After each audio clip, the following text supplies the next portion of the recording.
So we talked about this last week. We knew this decision was coming. We knew WEC had to withdraw its guidance to comply with the judge's ruling.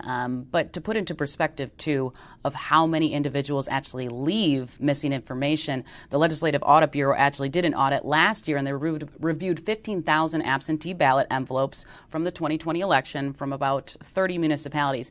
And it only found about a little over 1,000. That's about 7% were missing some information. That can be a zip code. That can be just the WI for Wisconsin. And so Milwaukee also did this as well. They found less than 1% of absentee ballots cast in April were missing address information. So it's really, really small, but it still puts clerks in a really tough position because they're ultimately going to have to decide, or they're actually voting on their own, whether what to tell their clerks that if it's just a zip code, go ahead and do it, or it's really going to depend across the state if another clerk says, nope, that doesn't count.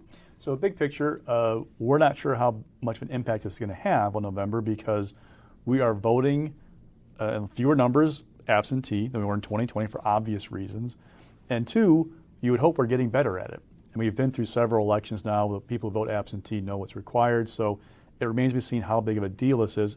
Also, because there may be an appeal of this judge's decision, barring curing of absentee ballots. We're waiting for that.